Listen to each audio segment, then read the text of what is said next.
All right, friends, we're going to pull the meeting to order at 6 o'clock, Wednesday, March 22nd. We do have a quorum, and thanks everybody for coming to an evening meeting. And Representative Petersburg, would you like to move the minutes from the March 21st meeting? Thank you, Mr. Chair. I do move the minutes of the March 21st meeting. Thank you very much, sir. Any discussion on those minutes? Seeing none, all those in favor? Aye. Anyone opposed? The motion passes. All right, now we're going to do House File 2618. Simon, come here. There he is. 2618. You're just in time. That was perfect.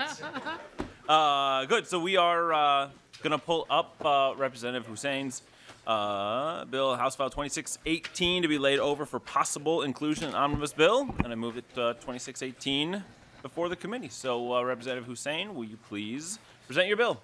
Thank you, Representative Chair Tapke, and good evening, Chair, committee members. Thank you for hearing House File 2618, a bill that would appropriate $25 million for the City of St. Paul and Ramsey County to redesign portion of Wright Street and connected street to the state capitol. This redesign, it will build and help around the state capitol.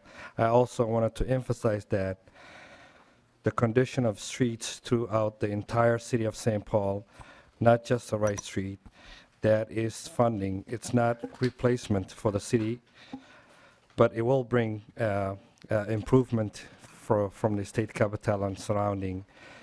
For many of us, we came here for our work, and we want to make sure that we improve the state capitol and surrounding, and this will help also the reinstruction, the state capitol that we're working on it, and to improve the surrounding the state capitol. And if you would allow me, I would like to yell for my testifier so they can explain a little bit better than I can do. You did a great job. Thank you so much. First testifier is Merritt Clapp-Smith, Executive Secretary of the Capital Area Architectural and Planning Board. And if you, we've got a lot of bills on the agenda tonight, so if you could keep it around 2 minutes, I'd appreciate it. Yeah. Thank you, Chair. Please say your name and please proceed. Thank you, Chair and members of the committee. I'm Merritt Clapp-Smith. Pleased to be here. I'm speaking on this item today because Rice Street is the spine of the 60-block capital area shown on this map with a dashed line. The CAP Board oversees planning, land uses, and design of public and private spaces and projects in the entire 60-block capital area. Minnesota Rules Chapter 2400, Zoning and Design for the Capital Area, replaces the city's zoning jurisdiction within our 60 blocks. In addition to zoning, we have a newly updated comprehensive plan for the area. Under this bill, $25 million would be set aside for grants to the city or county for the planning, design, and reconstruction of Lower Rice Street in the capital area. This state investment couldn't come at a better time. There are many important needs and activities happening along Rice Street in the near future, and the success of all of them hinges on compatible design of Rice Street. Rice Street today is overbuilt and unattractive. It isn't a place that people want to walk. It's scary to cross, and there is no Main Street character that attracts people to stroll and shop at the area businesses. Also, the Sears site is currently for sale, and when future site users consider the quality and feel of the area today, Rice Street is a negative and not a positive. To improve the site's development potential, we want new design plans and a construction timeline in hand for Lower Rice Street. This investment would implement a vision for Lower Rice Street that was developed in partnership between the community, county, the city, and the CAP Board between 2017 and 2019. The community was engaged in a variety of ways to ensure that its input would guide the future street design. Several designs were explored during community planning, and then guidelines for intersections and street design were adopted that respect both city and county standards. The conversations between the community, cap board, the city, and county resulted in the vision for a restored Lower Rice Street, designed as a multimodal main street linking downtown St. Paul, the Capitol campus, and neighborhoods to the north and west. The vision is a core element of the comprehensive plan for the Capitol area, and its near-term implementation sets the stage for the community-based economic development that is so vitally needed here. This investment by the state will complement Ramsey County's reconstruction of Rice Street to the north and the city's ongoing investments to improve city streets all around us. People who live, work, and visit the area are ready for a redesigned Rice Street. Thank you.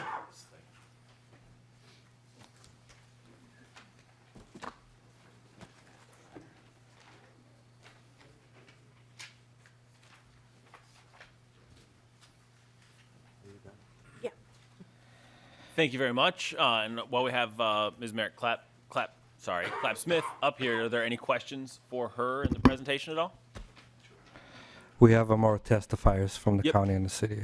Exactly. I was just going to ask while there was the presentation. So Thank you, Chair. Thank you very much. I appreciate your Thank time. you. Next is Mr. Isaacson from Ramsey County. Please state your name for the record and proceed. Thank you, Mr. Chair. Brian Isaacson, Public Works Director, Ramsey County. I'd echo a lot of the comments that Merritt just made. Rice Street's a very important corridor to the county. We've spent a lot of time and energy working with the community. I think it's a great example of the type of work that we're trying to do at the county when it comes to public works. It's a corridor that exhibits a lot of the issues that we have relative to safety and the type of progress that we need to make in making a corridor that is fit for folks of all abilities in our community.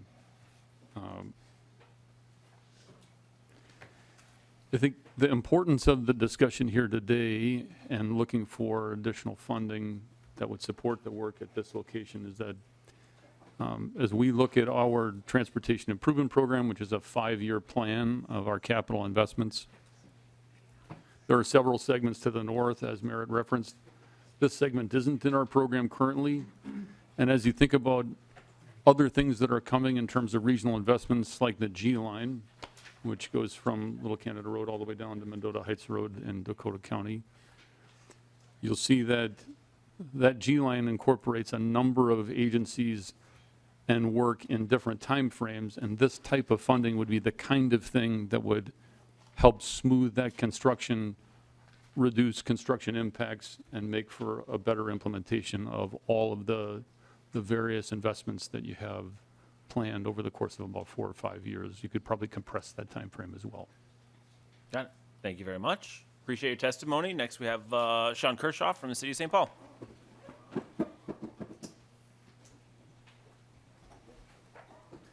Thank you for being here. Please state your name for the record. Always good to see you.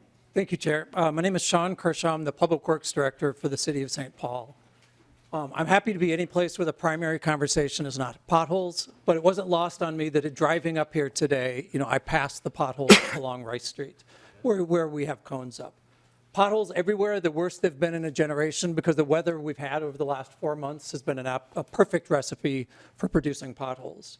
But it takes a long time to grow a pothole if you want to think about it that way. In St. Paul, we're working to make up for lost time for a generation of insufficient funding for our main streets, our collectors and arterials. This is why the mayor and the city council proposed a local option sales tax last December to provide a sustainable funding source to address these streets throughout St. Paul, as a representative said, for the next 20 years. Not only would we address some of the worst segments you've all encountered driving around St. Paul, when you reconstruct a road, you can make significant improvements to address safety, sustainability, equity, and economic development opportunities, which Merritt talked about in her presentation. Reconstructing roads not only fixes the pothole nightmare, it creates the infrastructure we need for the next generations. We would welcome the opportunity to improve Rice Street that's proposed in this bill. In conjunction with the local option sales tax, the connections around the Capitol and throughout St. Paul would be significantly improved. These opportunities, together with what the county's proposed, with what the CAP board is proposing and our local option sales tax, with Rice Street redone, would be transformational for the Capitol and for the city of St. Paul. Thanks for this opportunity. Thank you very much, Mr. Kershaw. Appreciate it. Discussion on the bill. Thoughts? Representative West. Thank you, Mr. Chair. Maybe you covered this, but I didn't hear it. Is there a reason you're going for a general fund appropriation instead of bonding for this particular project? Representative Hussein? Would you like that, or? Yes, I can try to answer that. This will be part of the package that we're trying to redevelop the state capital. So it will be part of it. The state is getting new building right next to the state capital. So we're trying to improve around the state capital as well. And we're not going through the county or the city do not have money, but we want to improve the streets that right next to our state capital. Representative West. I understand that. Typically, to me, it seems like this is more of a bonding project that'd be put in a bonding bill. So my question is about the source of the funds. Is there a particular reason you're doing one or the other, or is this just you decided on general fund? Is this a question for the capital area architecture problem? Yes, I can. Yeah, Ms. yeah. Clapp-Smith?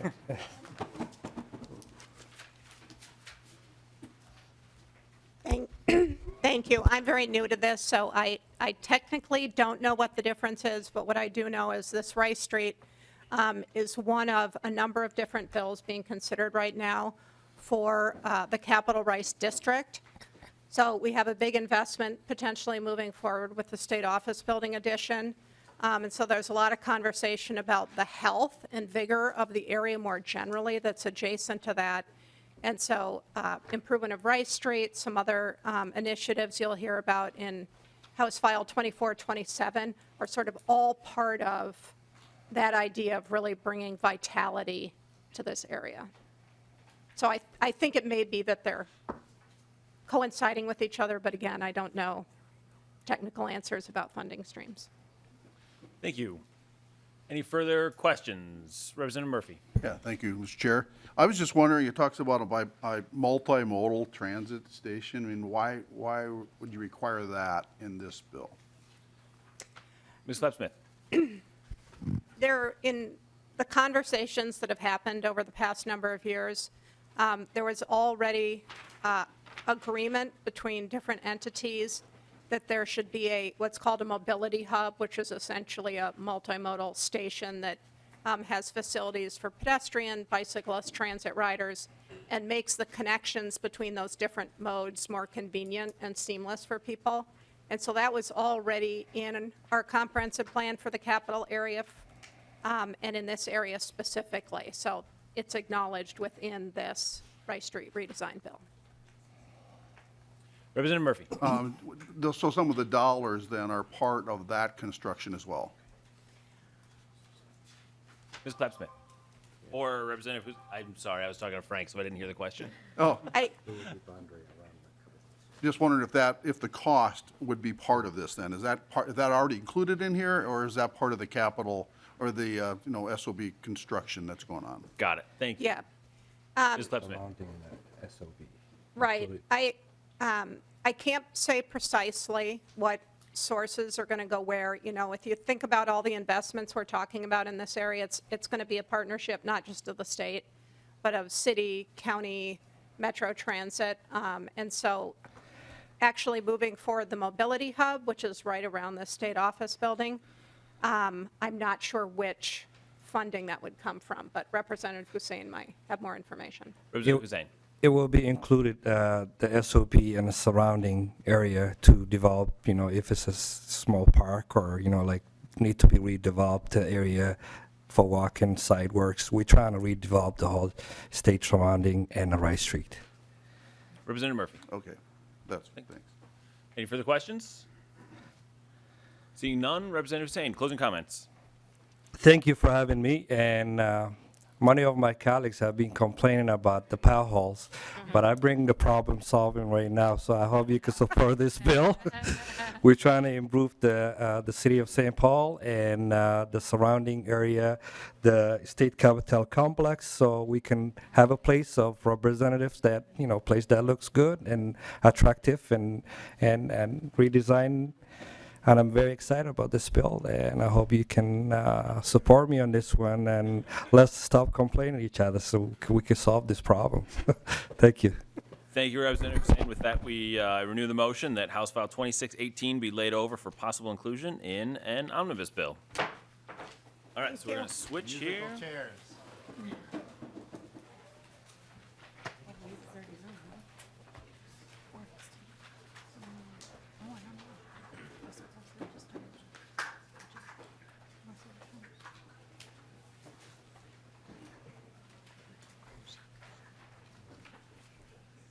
All right, our next bill is House File 2604, Representative Jordan. And welcome back to the Transportation Committee. And I will move that House File 2604 be laid over for possible inclusion in an omnibus bill. And I move that House File 2604 be before the committee. Welcome. Thank you, Mr. Chair. I have to get situated here. I'm much shorter than Representative Hussein, so bear with me. And good evening. Many of you know, actually we have a lot of new faces. Many of you might not know this, but I proudly represent many transit users. And part of that pride comes from being a transit user myself. I often rely on the bus. Yes, bus. I don't have light rail in my district, so I rely on the 10 mostly, or the 4, my 2 favorite bus routes, to get to work. Then I do use the train. Errands, shopping, and dining. We all agree that transit is a vital system, and it should be improved, and it can be improved. This is fundamentally a take care of what we have bill.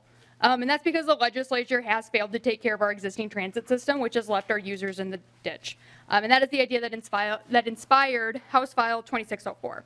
And so to briefly recap the bill, House File 2604 recognizes that even in times when Metro Transit has service issues, our local bus system can run better. If local buses can operate more efficiently, the pain of decreased services that we've seen could be blunted by improved speed and reliability.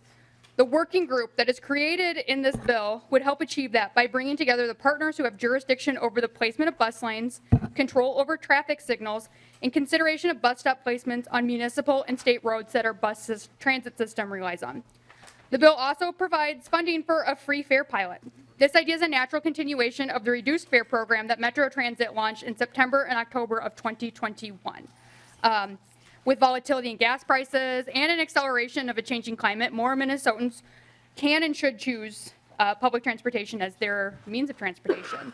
This transition will be aided by low or free fares, and we have some testifiers here today who will talk about why reduced fares are important to them, and why this study could pave the way for that, or could also tell the state that maybe we need to look at other ways to encourage low income or other folks looking for a ride to get around town.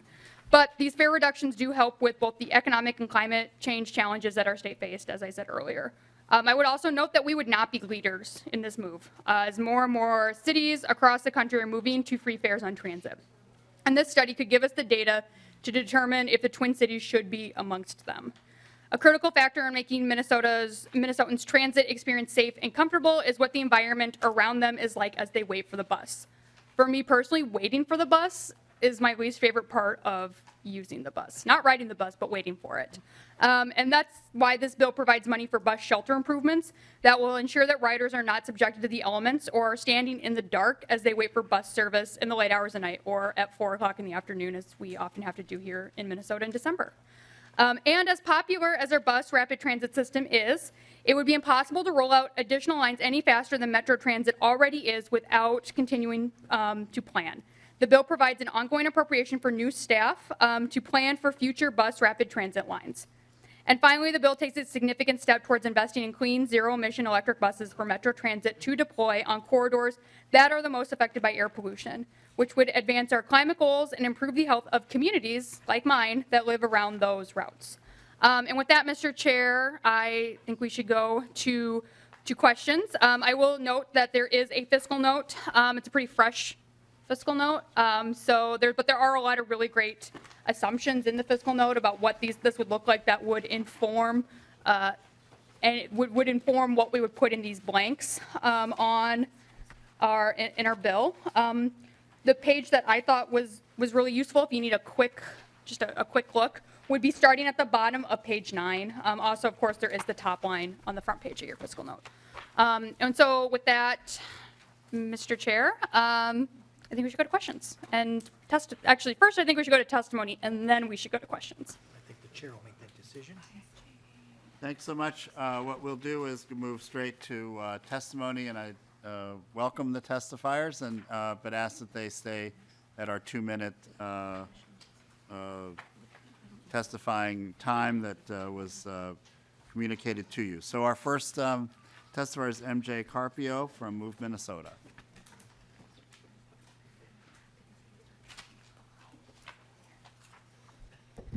Good evening to the House Transportation Committee members. My name is MJ Carpio, campaign manager for Move Minnesota.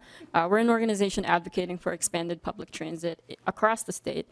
I myself walk, I bike, I drive, I carpool, and I use our buses and trains a lot.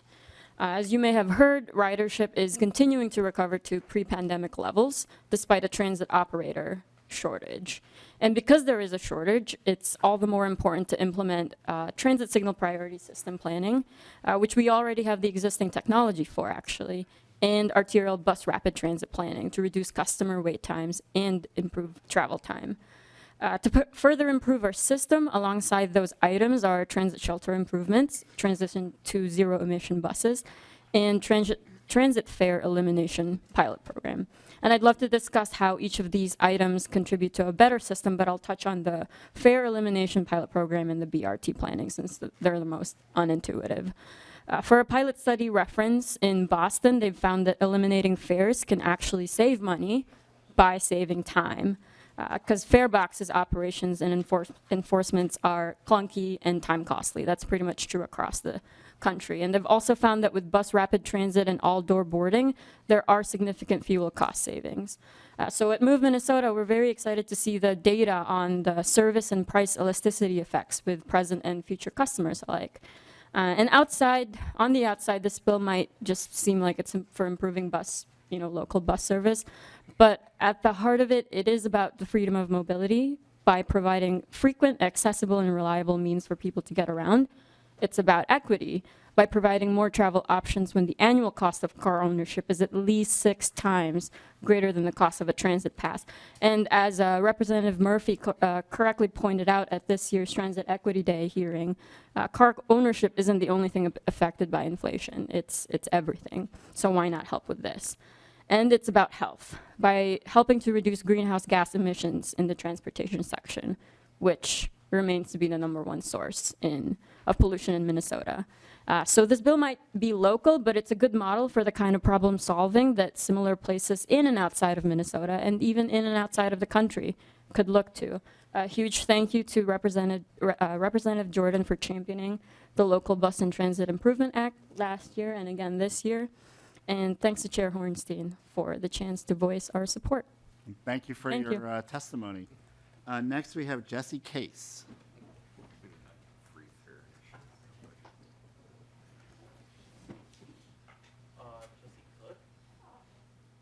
Yes. Oh, okay. Sorry, we had a typo.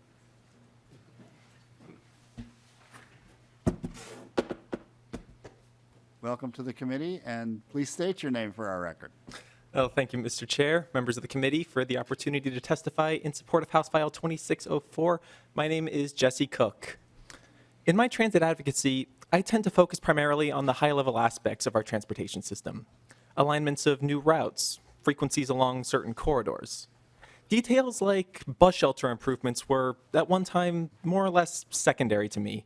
But after my own experiences riding and relying on transit, I can fully appreciate the importance of these more minor elements and how they collectively shape our overall public transportation experience. Transit culture is a reflection of policy. Public perception is influenced by how well we take care of our infrastructure and the extent to which we prioritize our riders.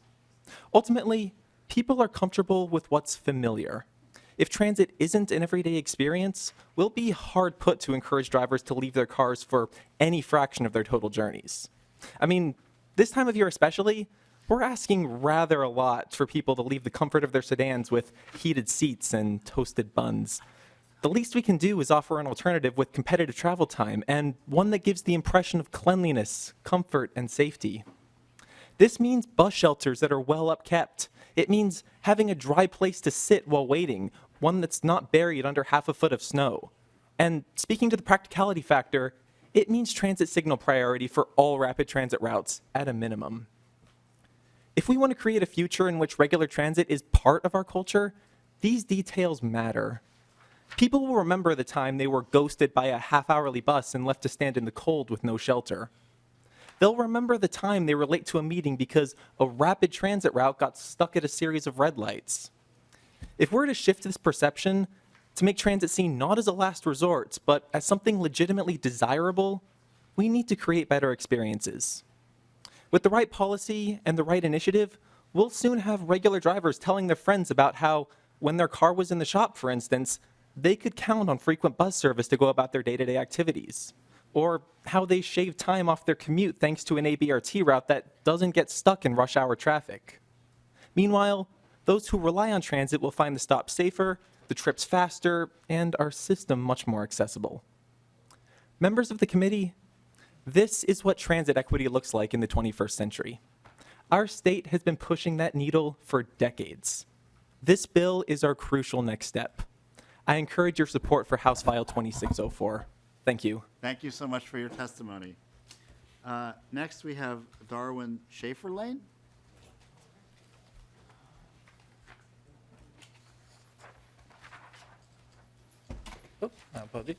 Thank you very much. Welcome to the committee. Please state your name for the record and proceed with your testimony. Thank you, Chair and members of the committee. My name is Darwin Schaefer-Lane, and I'm a resident of Bloomington and a regular public transit rider. Like many of my generation, I do not own a car nor drive, instead using methods like public transportation to get around, including this very meeting today. Though I have enjoyed my experiences on public transit in Minnesota, many key limitations of the system are in dire need of fixing that HF 2604 would address. As a member of Metro Transit's Adopt a Stop program, I learned that only bus stops with shelters get regular maintenance, and it's typically up to volunteers and infrequent maintenance to take care of bus stops that just have benches or signs. There have been many times I have waited for buses with benches completely buried in snow, footpaths carved out to the curbs from where riders would step over to board the bus. I have waited at sign stops in rainstorms, hailstorms, and snowstorms alike. When we continue to double on in investing in and improving the transit system, one of the most important things we can do is improve local transportation access. By funding the Better Bus Stops program, we are going to ensure that our transit network will be accessible through all 4 seasons and provide a safe, comfortable experience for transit riders, as well as reduce waiting times by increased route frequency. One of the other major concerns that this bill will address is the need for speeding up the bus network. For the trip I took today by public transit from Bloomington to the Capitol here, it takes about the same time by public transit on some routes as it would to use a bicycle the entire way here. These slow speeds in traffic continue to hold our network back, and implementing more transit signal priority as allocated for in this bill would significantly improve the transit rider experience in the Twin Cities. I urge this committee to support House File 2604 and to continue to invest in improving transportation options for future generations. Thank you very much. Thank you so much for your testimony. Next, we have Tim Marino.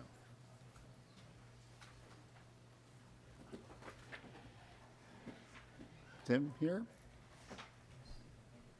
Okay. I don't see Tim, so we'll move to discussion of the bill. Representative Petersburg. Thank you, Mr. Chair, and to Representative Jordan. You had mentioned about other states and others that are going to zero fares. Can you tell me what funding source did they use in order to subsidize and pay for that? Do you have any idea? You may not know. I'm just curious. Representative Jordan. Mr. Chair, Representative Petersburg, I don't have the specifics, but I do know that they've relied on a variety of sources, including in some places state funding. There might be also city funding, there might be other sources, but I do know that there have been pilot programs that have been used from government funds. Representative Petersburg. Thank you, and just as a comment on the bill, I think the pilot, certainly, Mr. Chair, you've got the money to be able to do that this time, but I do think, I have concern about the expectation that someone that uses the light rail system and other systems that there needs to be figured out some way that we know that we have to pay for it, because the subsidy for whether it's a buses or light rail or whatever is currently paid by government entities and other things, and it comes from a variety of sources. Going to no fares increases that, and even if we were to be able to cut back some of the cost, those funds still have to be provided by somebody. And it is important for us to know that ridership and those that are interested in this transportation, we need to understand that it's not free. There is a cost. It's a cost by the rest of the taxpayers and others for it. And so I welcome you to try this as well, but I do have some concerns with it. Mr. Chair.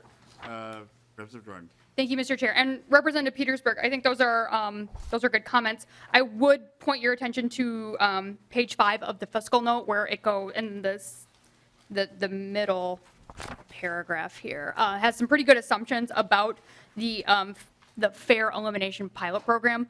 The other point I would make, Mr. Chair, and I know I said light rail because that's how I get to work. I have to take the bus to the light rail to get to here because this is where I work. But you all knew that. But this is about buses. This is about transit and buses specifically. Light rail is great, but really the backbone of our transit system is our buses. And so that's really what I'm interested in, and that's what this bill is really seeking to do. But the top 4 highest ridership routes are the D line, the 21, the C line, and the Route 18. Great. Thank you. And Representative Udella. Thank you, Ms. Chair. Kind of along the same lines, we're going to make ridership free. We're going to invest in nicer shelters and stops, which I agree with. But somebody's got to pay for it, and just have a concern with free rides right now. We're battling crime on some of the metro transit, and granted, it's more light rail.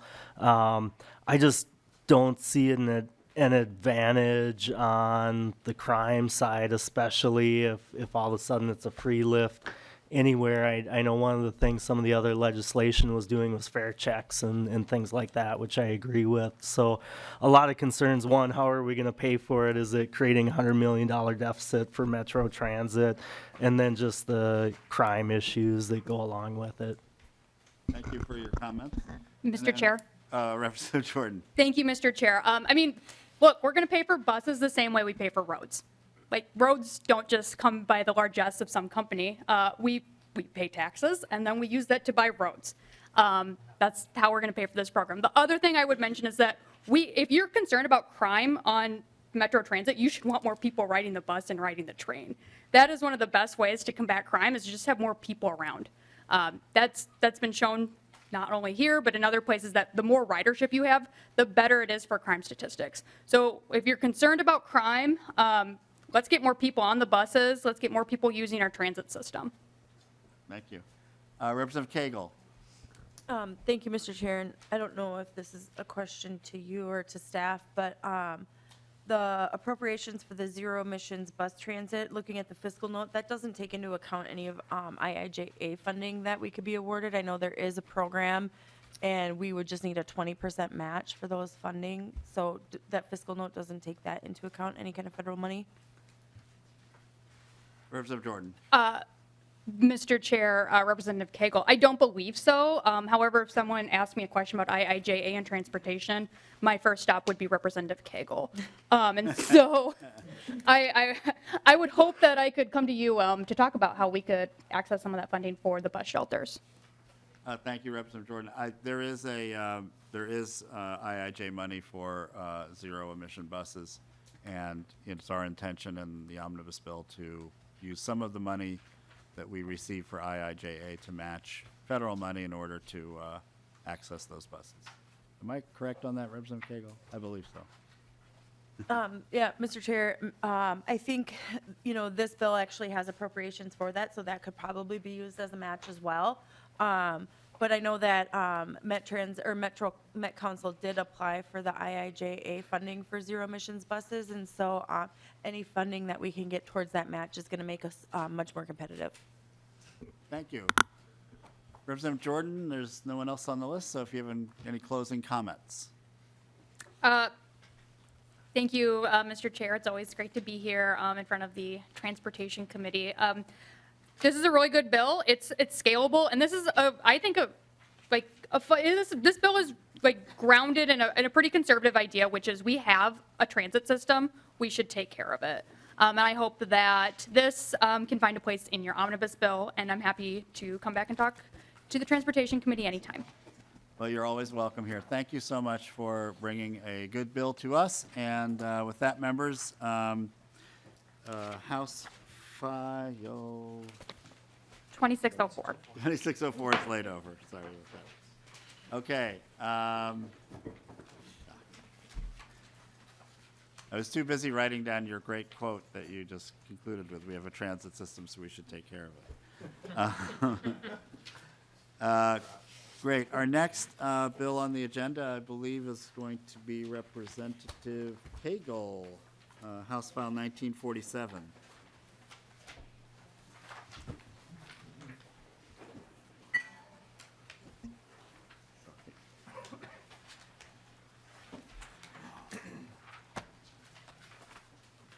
Welcome. Do you want to move your bill? Thank you, Mr. Chair. I move that House File 1947 be laid over for possible inclusion, and I have a DE1 amendment. Thank you very much. The bill is moved and laid over for possible inclusion. And would you want to move your DE1 amendment? So move, Mr. Chair. The DE1 is before us. Any quick, you don't have to go through the whole thing because that's the bill, but the bill you would like us to consider. So, thank you, Mr. Chair. Members, this is a corridor planning for Fargo from Minneapolis, St. Paul to Fargo, Moorhead. Really kind of looking and directing MnDOT to come up with an implementation plan on how we can either through passenger rail, commuter rail, or both have service from Minneapolis, St. Paul to Fargo, but actually it would go Fargo all the way down to Chicago. So it's kind of the Empire Builder extension, maybe we call it. And so that is the bill, and that's the amendment. I'm sorry. Thank you. We are incorporating the DE amendment. All those in favor signify by saying aye. All opposed, the motion prevails. We now have House File 1947 as amended before us. Thank you very much for the bill. Please present your bill, and we'll take some public testimony shortly after that. I don't think I have much more to add to that on the DE, so I think we can move just right to testifiers. Okay. Our first testifier is Commissioner Scott Schulte from Anoka County.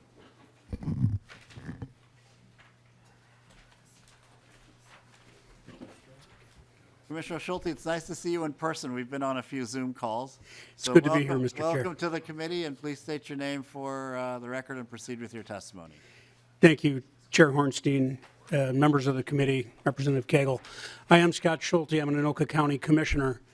And prior to that, I was a Coon Rapids City Councilman for 14 years. So I've served in local government for a long time. And I'm here to talk about the portion of this delete all amendment where they talk about extending North Star to St. Cloud or beyond. My concern is we have studied that ad nauseum. I believe there are 9 studies out there that have studied how far North Star should go. The Met Council just finished a study, a $187,000 study by a consultant who said that's one of the options, but it really doesn't make much sense. And that's every study comes up with North Star is a failed line. It's a line that is not working, and nobody has the answer to fix it. Everybody at the very end, when they can't figure out what else to say, they say, well, maybe if we extend it to St. Cloud, it'll fix it. Well, I know a lot of smart people, and the one thing they all agree on, if you're going to fail, fail early, fail cheap. we're missing that mark. We're gonna keep kicking this can down the road. We're gonna keep spending money on North Star. The subsidy per rider today is over $200 one way. That's $400 a day for a round-trip ride. That's the subsidy. On its best day, North Star's subsidy was $20 per rider. Our buses are less than $4 a rider for buses. Before we put North Star on the rail, we ran a test line, North Star commuter coach. It ran from St. Cloud down to Minneapolis. That commuter coach ran the same number of miles the trains run. It ran on Highway 10, had an 85% fare box recovery, unheard of in transit. It was successful. We ran that for 2 years. That's the answer for this line. The answer is to make it flexible again, put it back on the roads, get it off the rail. Because it's not been successful, there's no way to make it successful. I thank you for hearing my testimony, and I wish you the best in making this decision. Thank you so much for your testimony and for being here at the House. Okay, our next, I'm sorry, Jesse, I'm going to get it right this time, Jesse Cook.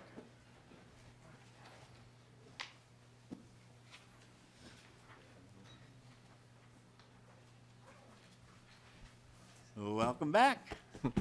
Well, thank you, Chair, members of the committee. My name is Jesse Cook, once again, from Minneapolis.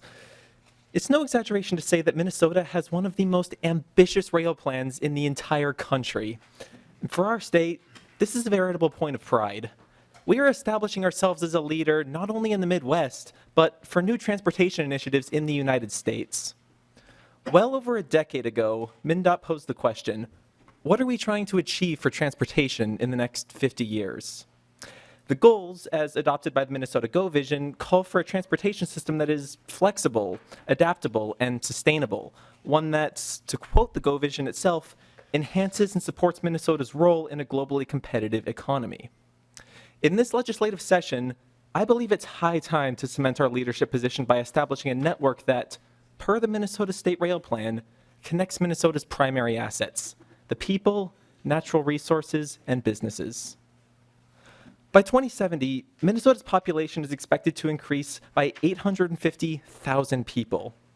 Well before then, a comprehensive state rail network will be nothing short of a necessity. Train travel is on the rise, and make no mistake, it is the only way we can guarantee our transportation system can adapt to the influx of residents. Both population and economic growth, as noted by the State Rail Plan, will place additional strain on our highway system. No amount of road widenings or lane additions can keep pace with this growth. Not if our auto infrastructure isn't complemented by a robust mass transit network. Members of the committee, the future is rail. I urge you to support the Minnesota State Rail Plan. Support House File 1947 and make Minnesota a leader in regional transportation. Thank you. Thank you for your testimony. Next, we have Darwin Schaefer-Lane.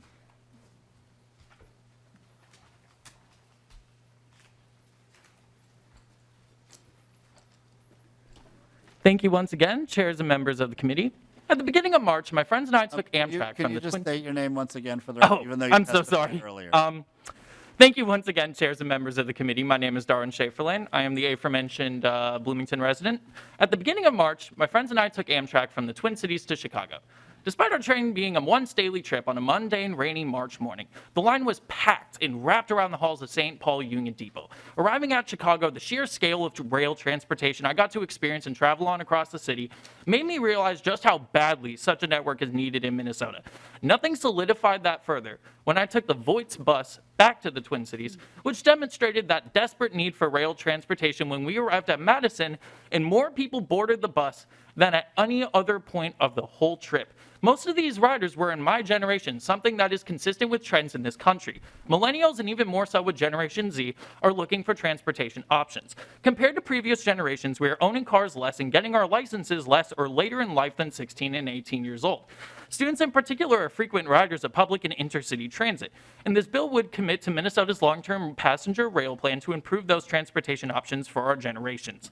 The Minnesota State Rail Plan highlights several key intercity corridors of which MnDOT has required requested to be analyzed through Amtrak's Corridor ID plan. The desperately needed Twin Cities-Milwaukee-Chicago train corridor is the start of what can be one of America's greatest passenger rail networks.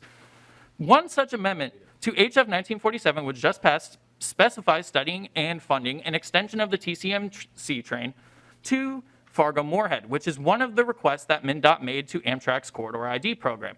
By committing to the Minnesota State Rail Plan with HF 1947, Minnesota will be investing in our future generations to have high-quality transportation access to universities and colleges all over the state and in our neighboring states.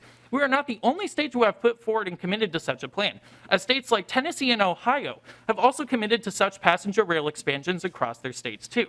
This is a bipartisan matter of improving the quality of reliable transportation to greater Minnesota without having to rely on intercity bus services or driving in the winters to be the only options. Regarding an extension to North Star, I also want to make a note that for as bad as the North Star ridership may seem, you're still taking tens of thousands of vehicles off the road every single year with this line.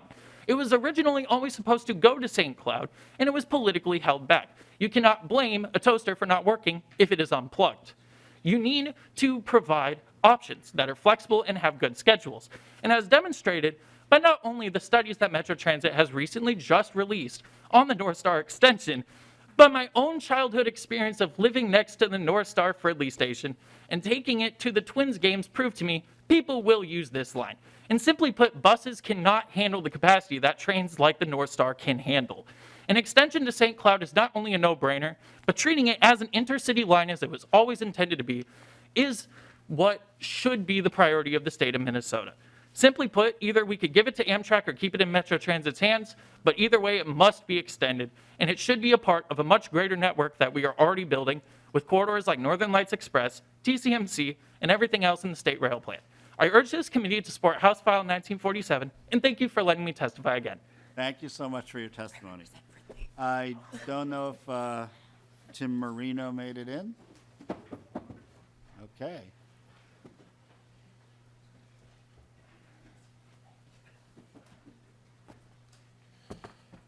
Welcome to the committee, and please state your name for the record and proceed. Okay. Wait a second. I don't know where my document went on here. Oh, here we go. Well, Thank you, Mr. Committee, Thank you, Mr. Chair, members of the committee. My name is Tim Marino, and I apologize for not making my previous testimony attempt earlier. I come to you today to really advocate for expanding our rail access. This, as was mentioned by some of my friends earlier, this is a critical corridor. And to say something to the commissioner of Anoka County, he mentioned that the North Star ridership is down, and that is true. But that is not just an express rail thing. This is for all of our express services. Our express bus going into downtown during peak hours and then coming back out, they're all down. If you look at the orange line that just opened up, our highway BRT line going to Burnsville, it replaced the 535, which was the peak-only service there. It's tripled its ridership.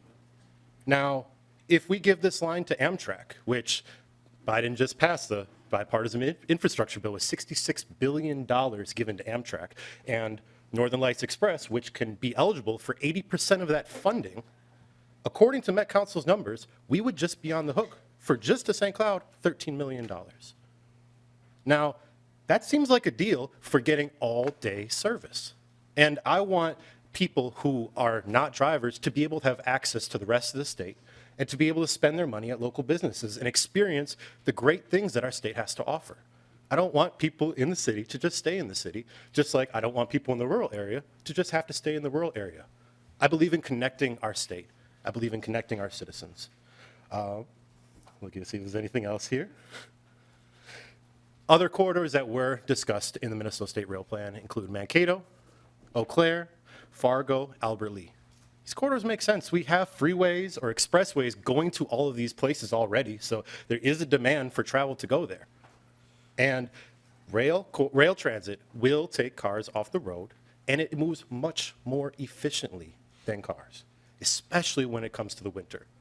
I'm sure that anybody from MnDOT can attest that there are plenty of accidents, and especially in our rural areas, we often have to close our freeways due to blown over snow and stuff like that. And so I really encourage all of you to vote to pass this and to really add more resiliency to our transit system and our statewide transportation system and to connect our citizens. Thank you for your testimony. Okay, members, discussion to the bill. Representative Fogelman. Thank you, Chair. And thank you, members. The state could literally fund a Mercedes for every rider that rides this line. So how does this make sense for taxpayers? And why are we doubling down on the North Star? Thank you. I think that was a comment, and maybe, well, if people have questions and comments, you can address those in your closing comments, Representative Koegel. Representative Hudella. Thank you, Mr. Chair. Where do I start? I feel like we could have spent our $18 billion just on all the trains we want in Minnesota right now, but I see the issue. We have problems right now. Southwest Light Rail, we need to get that done. We're trying to get crime under control. A 2010 study of this particular line going up through St. Cloud and Fargo estimated the subsidy at like $223 per rider with a 20% fare box recovery. And I'm not against trains. I think light rail has a lot of promise and a lot of future in the state. But we just need to get our existing trains tracking right now for crime and to get some minimal profitability to them, or at least reduction in the amount of subsidy that we're sticking into existing projects, because I can see projects like this in Duluth and Dan Patch and the zip line and all the other things we talked about really biting us a session or two from now, and we've got a lot of money and commitments out there, and we haven't solved some of the current issues that we have. So thank you. Thank you for your comments. Representative Petersburg. Thank you, Mr. Chair, and to Representative Koegel. Wow, what a DE. This is quite an expansion from what you had before. But I'm guessing that because of the DE, we didn't get a fiscal note, and I'm sure that's still being worked on it. And I'm wondering if either you or maybe Mr. Lee, do you have any kind of ballpark figure on what you think this might cost at this point? Representative Koegel. Mr. Chair, I don't. I think we're waiting for the fiscal note. The original bill had $26 million in it, and so I'm not sure if it would be more or less than that. So I think the fiscal note will be helpful when it comes. Okay. Thank you, Mr. And if I may just share a few comments then about the bill, if that's okay with you, Mr. Chair. One of the things that I looked at is that according to the department, the last update that I got from them, this is not in, where it's in kind of a proposed rail study. It hasn't gone any more than just phase one, and it's not gotten into phase two, going all the way to the Fargo-Moorhead area. And so it really hasn't gone very far with that. But just understanding that they're anticipating $4.5 to maybe $5 million for the planning stage just to St. Cloud. That's going to be a little bit of a challenge to get farther than that. So I think there's an article in the paper from a few days ago about the North Star, in which right now there's somewhere between 300 and 310 people a day riding that North Star, and that currently the subsidy is about $150. Now I think a testifier said it's $200 a ride. But at 300 riders a day at $150 a day subsidy, that's $45,000 a day for subsidy. So a pretty decent brand new car you can buy for $45,000. So that's a brand new car every day, 365 days. That's a ton of money for the subsidy. And so I have real concerns about the ridership. And so, we heard testifiers that have really made a great case for why they desire to ride the rail and why that would be helpful for them, and et cetera. And they even talked about IIJ money and how much money for just $13 million we could go to St. Cloud. The unfortunate part about that is that that's only the construction. It's not about the subsidy. And the subsidy of continuing and maintaining that is not there. So if they really want to to look at some homework, look at how would you fund the subsidy and that cost, because currently that's quite a lot different. And if we aren't going to go this direction, to where we think we want to pay for all of this and have rail service and so forth, then I think, Mr. Chair, the funding mechanisms have to be completely disbanded and changed from where it's being funded. Because the system that we have currently in place for funding transportation was designed back when the only responsibility of the Department of Transportation was to provide the roads. And then the infrastructure cost for that was built into it. Now that we're also expecting to perform and pay for the service itself, that model no longer works for funding, and so we have to figure out something else. I could tell you that I've got two real plans here. One from 2010, in which actually it was specified going to Moorhead, and that report itself from 2010 said the subsidy per ride from those days would be over $200 a rider. And again, if that's what we want to spend the money on, we certainly can do that. But that means that we have to take it from somebody else in order for that person to ride that train for that $220-some. So I have real concern with this, because I think, whereas we may be leaning that way, I don't think we're there financially, and I don't think we're ready for us to embark on that kind of expense. And so, Mr. Chair, I think this is just a premature bill. Thank you. There is one thing that you mentioned that I agree with you on, and I think Representative Hausman would agree with you on, around some restructuring of our statewide response to transit. So I'll tell you offline a little about that later. We don't have time right now. So Mr. Chair? Yes. I'm sorry, there was one more testifier that I don't. Oh, see on I'm the list. sorry. We I could thought just- this was your phoning a friend. No, sorry. Okay, so what we're going to do here, members, we're going to hear the public testimony. We're going to take a comment from Representative Murphy. We're going to take a comment from Representative Tabke. We'll have closing comments from the author, and then we'll move on to our next bill. Welcome to the committee. Please state your name for the record and proceed with your testimony. Thank you, Chair. Lydia Underdahl with BNSF Railway, and I wish I was phone a friend, but just have some testimony. I apologize for the lateness. Sure. So the bill as amended would look at a passenger line that runs on BNSF track and BNSF property. We do have some concerns with the amendment.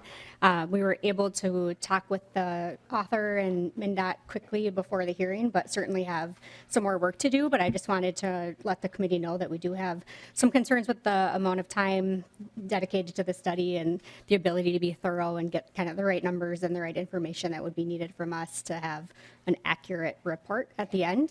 When we consider these projects, it's pretty complicated. We assess impacts of our capacity. This is one of our busiest lines in the state and in the region.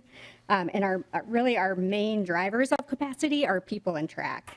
So we have a track record certainly of expansion in the state of Minnesota, particularly in the last 5 to 7 years, but we're still really confined to the infrastructure that we have in place in the state. So along those lines, like I said, we do have some concerns with the bill as amended, and I look forward to continuing to work with the author and the DOT and other interested parties. Thank you for coming down and getting your concerns on the record here and sharing those with us in person. So we'll move to Representative Murphy. Thank you, Mr. Chair. I'd just like to make a couple comments. I live up by that area. I just see this as being a really bad investment. I don't see how this is going to work.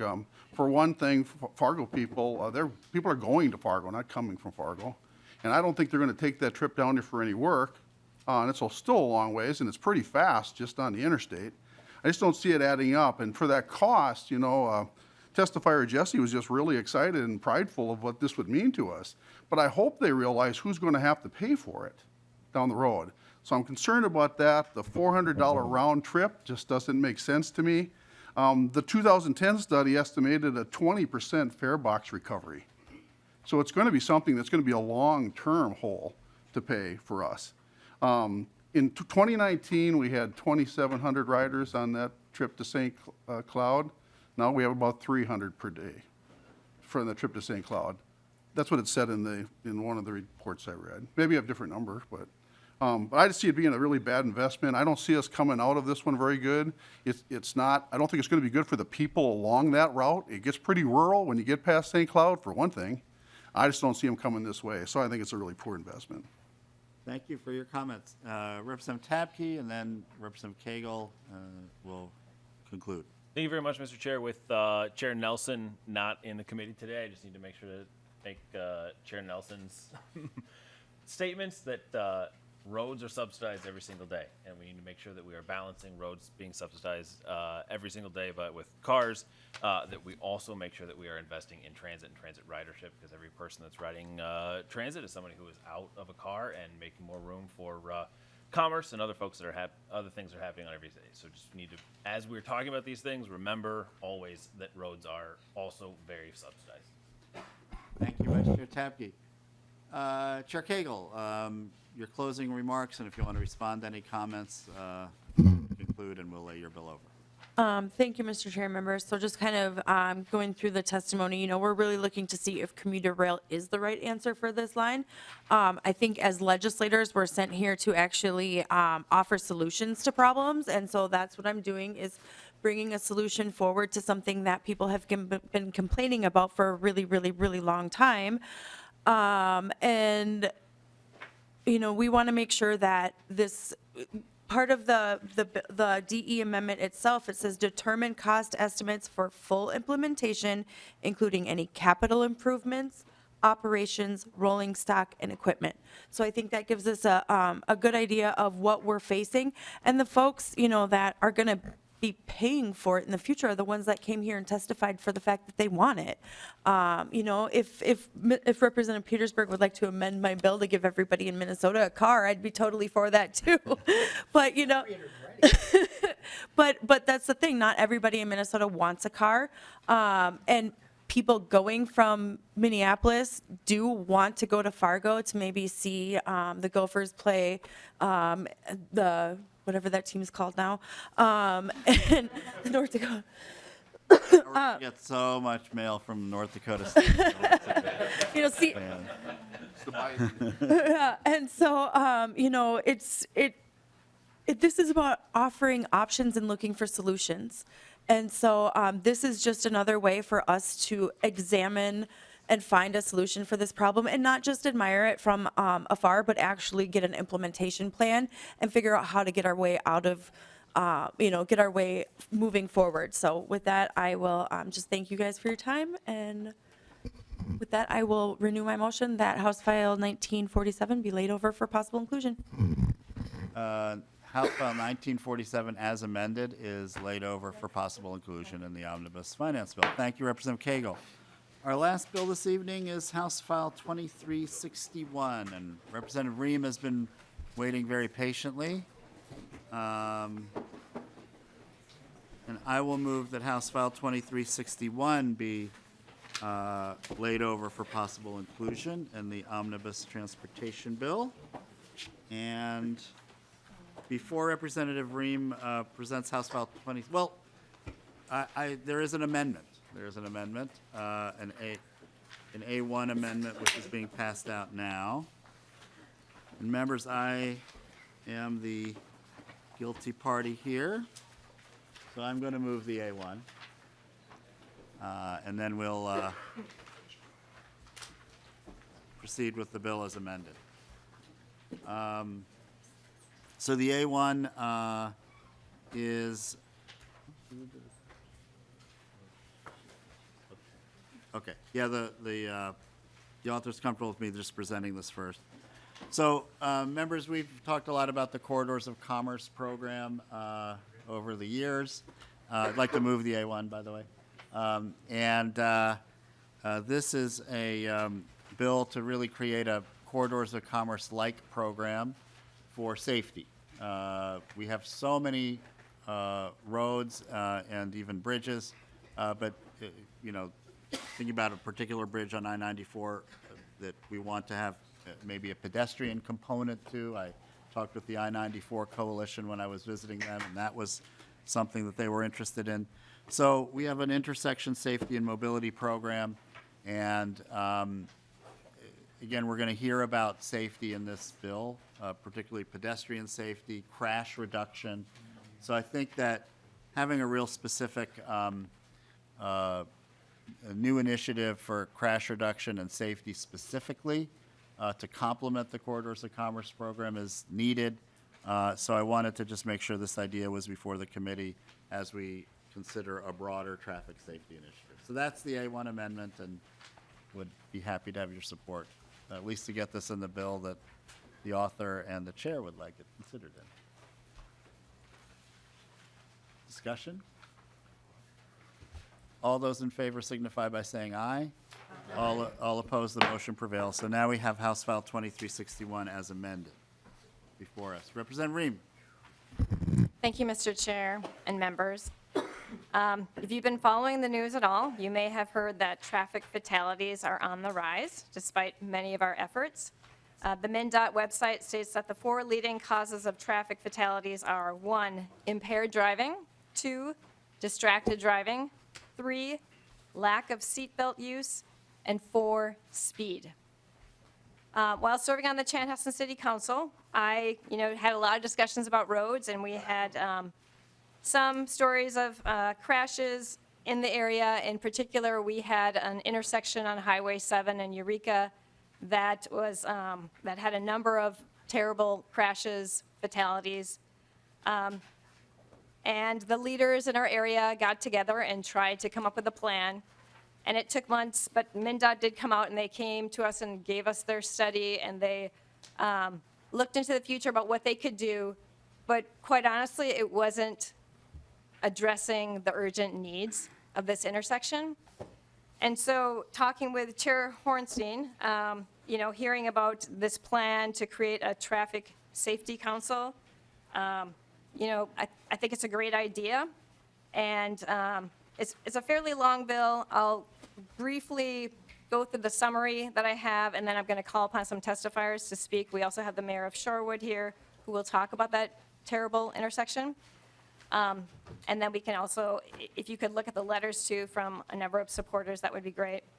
But HF 2361, Safe Roads Act, proposes policy changes and funding for traffic safety measures that support the next iteration of the Toward Zero Deaths program. TZD is a 20-year-old partnership of state, county, and city agencies and organizations focused on reducing fatalities and injuries on Minnesota's roadways. TZD has recently completed a strategic review of its mission and reach. The Safe Roads Act supports the recommendation of the TZD review and moves us toward TZD 2.0. Many of the appropriations are also designed to match up with emphasis areas of federal funding provided under the Infrastructure Investment and Jobs Act. So very briefly, if you look at Section 1, it talks about establishing an advisory council on traffic safety, which is linked to an annual traffic safety report in Section 10, and an appropriation Article 2, Section 1, for $4 million each fiscal year, which will serve as the state match for federal TZD funding. And then, if you move to Section 4 and 5, safe road zones allows local authority to be defined in updated language, petition for a safe road zone designation for a dangerous section of roadway, and triggers state agency obligations to help resolve the issues. So this would have helped, something like this would help in our situation on Highway 7. This is tied to an appropriation of $2.75 million in Article 2, Section 2. And with this, local elected law enforcement and transportation management authorities who know the dangerous roads and intersections would have that in their jurisdiction. Safe road zones gives this group a process to seek recognition and begin working on dangerous roads. Section 8 and 9 addresses the hands-free law, provides a technical fix to an issue with holding the phone in one or both hands, but claiming to not be using it. And then Section 12 and 13, the Safety Enforcement Pilot Program, I think we're making modifications on that. And then I guess I would like to move quickly to our testifiers who can also speak to this. And first up, I don't know if you... Yeah, we have Director Hansen from the Office of Traffic Safety. And again, I'd ask our testifiers to keep within the time limit that was specified. Thank you, Representative Rehm. And Welcome, Mr. Hanson. Please state your name for the record and proceed with your testimony. Thank you, Mr. Chair and committee members. My name is Mike Hanson, and I have the privilege of serving as the Director for the Department of Public Safety's Office of Traffic Safety. I'd like to thank Representative Rehm and Chair Hornstein for bringing the bill forward. I will keep my testimony very short in order to answer questions and leave enough time for other testifiers. The bill that you have before you has many aspects of it that will all improve traffic safety across the entire state of Minnesota. There are so many aspects here that will allow us to move into a proactive approach to solving tough traffic safety issues, as Representative Rehm described in her opening description to you. The foundation for that is the Traffic Safety Advisory Council. This will bring the Towards Zero Deaths program really up to speed. TZD is 20 years old this year. It's been a very successful partnership between DPS, MnDOT, and the Department of Health. But it's been held together really rather informally, and that has worked during our initial phases. But it's to the point now where we need to bring some structure, some responsibility, some accountability, and some reportability to that. And that's exactly what the Advisory Council will do. And just as importantly is it brings resources to the table that we can implement and use at the local level right now. And when we look at all of the proposals in general, a good portion of that is going to be available to local jurisdictions to solve local problems. We know traffic safety issues are best solved at the local level, working with the experts at MnDOT, the Department of Health, the Department of Public Safety, and that's exactly what this will do. This is good, life-saving legislation. It will make a tremendous difference on our roads, and I would ask that you support it. And with that, Mr. Chair, I would be happy to answer any questions. Thank you, Director Hanson. So we're going to take two more testifiers, and then we'll have committee discussion. Jennifer Labate, the mayor, is here with us. Welcome to the committee. Mayor, please state your name for the record and proceed with your testimony. Thank you, Mr. Chair, committee members. My name is Jennifer Labate. I'm the mayor of the city of Shorewood. Thank you for providing me with the opportunity to speak to you today in support of Representative Rehm's bill, which would, amongst other things, provide the establishment of an advisory council on traffic safety.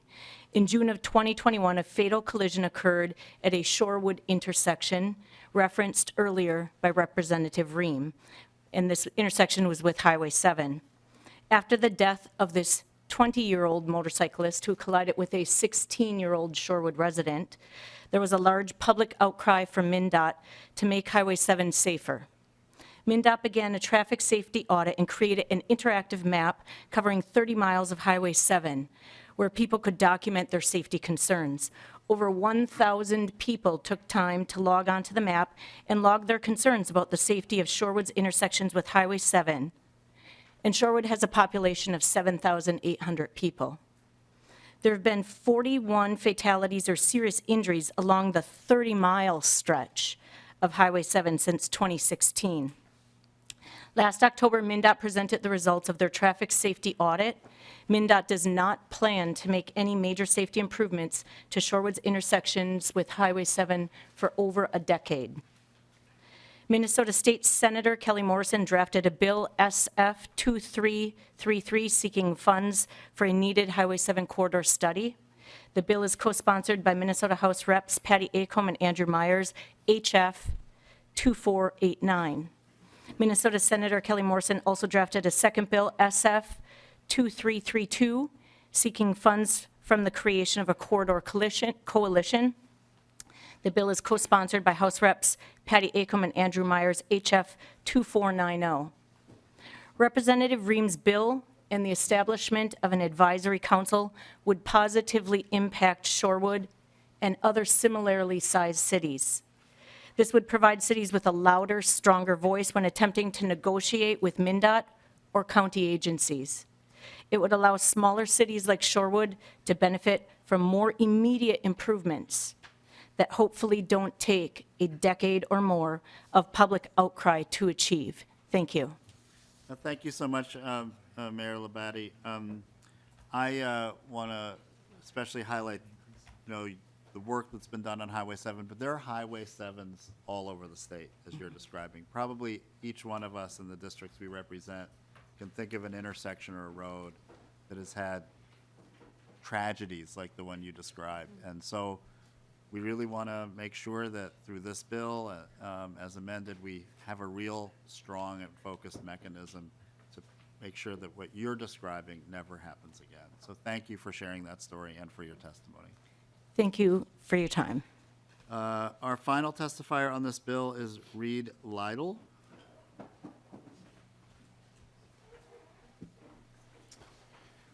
Thank you, Mr. Chair and committee Please members. state your name for the record and proceed with your testimony. My name is Reed Leadley, and I'm with Safety. Proceed. Reed Leadley with Safety Signs and representing citizens for work zone safety. So I think we can probably only agree the only thing worse than potholes is construction. And my company and our coworkers put out the orange stuff during construction. The signs, the cones, the barrels, and of course when that happens and when traffic is congested, everyone's going real slow. But when traffic isn't congested, people are driving at the speeds that they choose to. And we know that people are speeding up to 100 and 110 miles an hour through the work zones right next to our workers out doing the traffic. And it's not just the traffic control folks, it's the men and women that are building the bridges and paving the roads, and there's tens of thousands of them on these projects. In addition to the workers, it is the traveling public. And so the traveling public is crashing, and both workers and the traveling public, there's serious injuries and fatalities.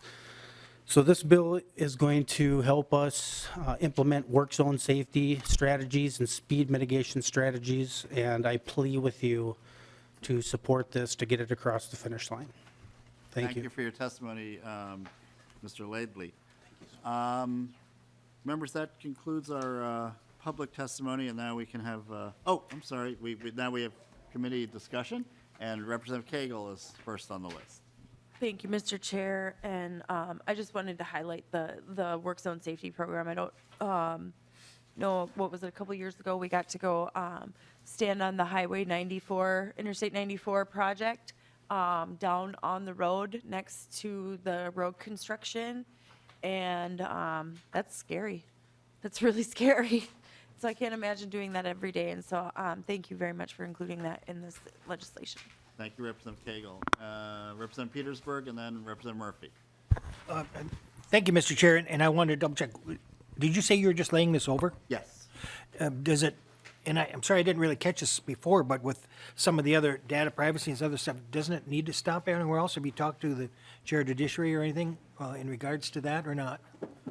I don't know. I'm just asking you. Well, you know, I think Mr. Austin has some perspective on that. Welcome to the committee. Please state your name for the record and proceed with your. Mr. Chair, members of the committee, my name is Paul Austin. I'm the president of the Minnesota Safety Council. Representative Petersburg, excellent question. There's actually an author's amendment that's in the works, and so some changes to this language. And so within that structure, as this is laid over, we'd like to work with the author and with the chair to delete section 12 of the bill as introduced, which is the pilot program study, and retain section 13, which is a legislative report by the task force that is designed to answer the hard questions around automated enforcement, including the data privacy question that you raise. So I think that's the path forward on this provision. And just for the record, Mr. Chair, that same discussion about language changes deletes sections 2, 3, 6, and 7 is introduced, which are all the bike and active transportation sections, which are covered elsewhere. I believe Representative Elkins has covered those in other bills along the way. Okay, that was a very helpful question, Representative Petersburg, and that's a very helpful response. Yeah. So maybe, thanks for saying that on the record. So, Mr. Austin, if you could just review then we're laying this bill over, and so this gives the committee some direction in terms of what this final bill would look like. Could you just repeat the sections that you would like to maintain in the bill? Maintain in the bill, so section 1, the advisory council. Director Hansen described that. Sections 4 and 5 as introduced, the safe road zones, which was described very nicely by the mayor. Sections 8 and 9, which are corrections to the hands-free bill. Section 11, which is the traffic safety violations disposition analysis. This is a study by the university on what happens to all the tickets for speeding, seatbelts, impairment, distraction from roadside to literally courtside. Sections 12 and 13 we talked about modifying. And then the appropriations essentially stay as they are with the exception of the appropriation that is for the pilot project.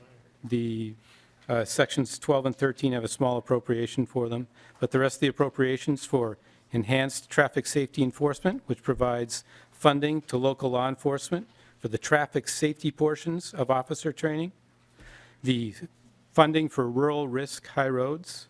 This is funding to DPS and to MnDOT to work specifically on roads in the rural areas where there's high speeds and dangerous intersections. That's Article 2, Section 5. You may ask why. 3 out of 4 deaths occur in greater Minnesota, on Minnesota roads. Yes. Just for clarification. Yes, sir. Thank you, Mr. Chair. I think earlier you said something about that you're working on an amendment to delete Section 12 and Correct. keep 13, right? Correct, yes. Okay, because just now I thought you said 12 and 13 were just modified. Sorry. So. Yes, correct. Delete Section 12, change the dates on Section 13 for a report to come back to the legislature on January 3rd of 2024. And then in the appropriations section, there's also some funding for improving the safe rides, the sober cab programs in the state, as well as mitigating some risks in the work zones that was described by Mr. Leedley. Thank you. Representative Petersburg, again, thank you for the question, and you now have a comment. I have 2 other quick questions. I just want to make sure on hands-free, which I supported, and I worked with the chair in getting it passed. I just want to make sure that the language, and I think I talked to you about it too, am I breaking the law if I take my phone out of my pocket and hand it to my wife? Mr. Chair, Representative Petersburg. Having a flashback to 2019. Absolutely. Right. We've discussed that question with some of the county attorneys. It's an excellent question. There is no way to describe that action in law reasonably, and it's essentially left at the discretion of the enforcing officer, much like the one-touch test is in the existing law as well. I'll just have her reach across and get it from, no, I won't. The other question, Mr. Chair, is then again, this has a fair amount of blank appropriations. Do you have any guesstimate on what it might cost at all? Does anybody? Well, Mr. Hanson, much of this is in the governor's recs, and if you maybe could answer that, I think that would be helpful. Oh, another testifier. Mr. Chair, Representative Petersburg, again, I don't have the fiscal note details right in front of me, but if I'm remembering correctly, we're looking at about a $7 to $8 million note when all of these programs and projects would be included. Some of it is one time, but some of it does carry forward. Okay. We'll be looking forward to that, Mr. Speaker. Okay. Mr. Chair, excuse me. Thank you. Okay. Did you have any further questions? That's it for Okay. Representative Sencer-Mura. No, I got my question answered. Oh, good. Okay. Any other discussion, members? Okay. Representative Rehm, any comments on 2361 as amended? Thank you, Closing Mr. comments. Thank you, Mr. Chair and members. Well, I'm going to just say that getting into our car every day is one of the most dangerous things we do on a regular basis. And I'm hopeful that by creating a council like this and working on some of the sections here, I know there's ongoing discussion on how we're going to be implementing things, but I really have faith that if we can work together, we can make our roads a lot safer. And I think the urgency is there. I don't know if everyone feels it, but certainly those of us who see these accidents, the crashes in our areas, realize that, we need to move a lot faster. I know one of the goals, too, is to have, a report given every year. We talked about the report to be given on January 3rd, 2024. And we talked about having a list of the top 10 worst intersections or the worst crash sites. And, one by one, making those safer. And I think that's a good start to mitigating how dangerous our roads are. So I appreciate the time and your consideration, and I look forward to working with you more on this bill. Thank you very much, Representative Rehm, for carrying this, and it's very, very important bill. And again, thank you for all of the work you did on this. And so with that, members, House File 2361 as amended is laid over for possible inclusion in an omnibus transportation bill. Okay, members, so our last hearing of the regular season is tomorrow, and we're back at our usual hearing room in 120 at the Capitol at 8:30. And look forward to a good hearing, and thank you very much. Remember, Representative Petersburg. Mr. Chair, I think I heard some rumors that next week could be a little bit different. Do you have plans for that to be any different times, or are we still meeting regular times? At this time, we are. It is a little bit different, so I'm glad that you announced. So we will meet normally our normal time on Tuesday, 8:30 and 1:20, and then Thursday will be our normal time. Also 8:30 and 1:20. Friday, though, we will be meeting in our normal time at the Capitol in 1:20, but we're going to go till noon on Friday because that's the day that we do amendments and markup, and so we've, set aside some additional time for Friday. I thought I had heard that the bill may not be ready for us on Tuesday. That's all I was inquiring. Oh, well, at this point, I'm sorry. Oh, you are correct. Sorry about that. Little birdie told me. Okay. So. Oh, okay. Got it. Thursday is a double one. Friday is a double one. That's why we're. But still meeting Tuesday, or do we have? No Tuesday. Sorry about that. Everybody got Tuesday off. Just because I pushed it. No. Okay, sorry about that. Okay, thank you. I'm good. Got it now. Okay, Representative Sensenmira. Not my question answered. Okay. Is everyone clear? I've had trouble all day with dates. Okay, by the way, Ms. Swaggart will send an email out. So you guys are off until Thursday. And Representative Fogelman likes that. Okay, Except for tomorrow. That's right. Mr. Chair. In terms of next week. Okay. Mr. You Chair. guys, I think you know when we're meeting, right? I'm not gonna... Mr. Chair, Yeah. who's on first? With that, we're adjourned.